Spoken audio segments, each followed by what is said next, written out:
My dear viewers and listeners, I welcome you to the last episode of my reading of the Rubaiyat of Omar Khayyam, Edward Fitzgerald translation, from this lovely, beautiful old text that I have.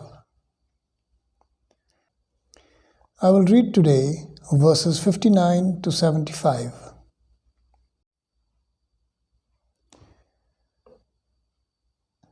Kuza Nama.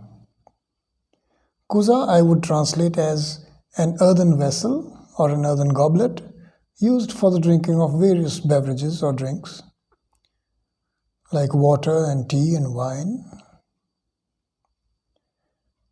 So Kuza Nama would mean simply to the vessel or for the vessel.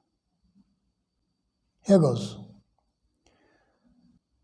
Listen again.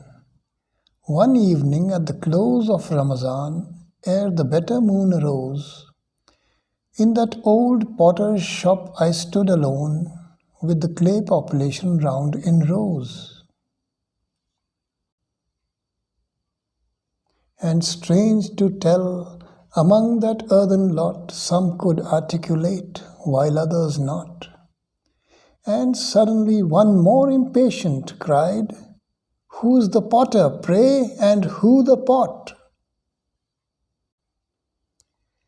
Then said another, "Surely not in vain my substance from the common earth was ta'en, that he who subtly wrought me into shape should stamp me back to common earth again." Another said, "Why, ne'er a peevish boy would break the bowl from which he drank in joy. Shall he that made the vessel in pure love and fancy in an after age destroy?" None answered this, but after silence spake a vessel of a more ungainly make. They sneer at me for leaning all awry. What? Did the hand then of the potter shake? Said one, "Folks of a surly tapster tell, and daub his visage with the smoke of hell. They talk of some strict testing of us. Pish! He's a good fellow, and 'twill all be well." Then said another with a long-drawn sigh, "My clay with long oblivion is gone dry. But fill me with the old familiar juice, methinks I might recover by and by." So, while the vessels one by one were speaking, one spied the little crescent all were seeking. And then they jogged each other, "Brother, brother, hark to the porter's shoulder knot a-creaking." Ah, with the grape my fading life provide, and wash my body whence the life has died. And in a winding sheet of vine leaf wrapped, so bury me by some sweet garden's side, that even my buried ashes such a snare of perfume shall fling up into the air, as not a true believer passing by, but shall be overtaken unaware. Indeed, the idols I have loved so long have done my credit in men's eye much wrong, have drowned my honor in a shallow cup, and sold my reputation for a song.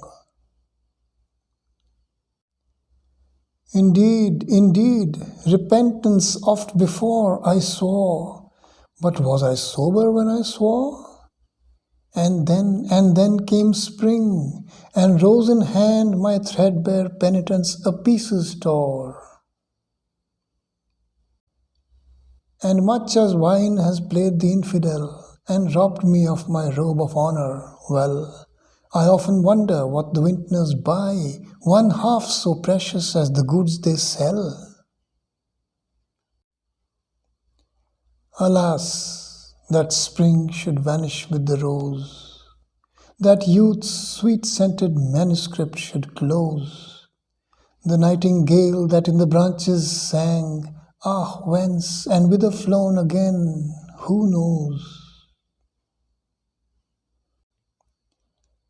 Ah, love, could thou and I with fate conspire to grasp this sorry scheme of things entire, would we not shatter it to bits and then remold it nearer to the heart's desire? Ah, moon of my delight, who knowest no wane, the moon of heaven is rising once again.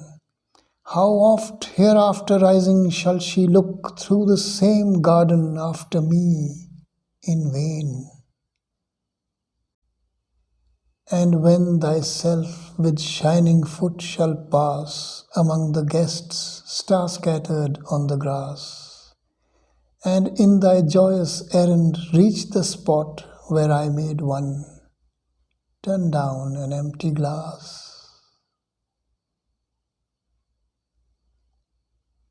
Tamam Shuddh. Thank you.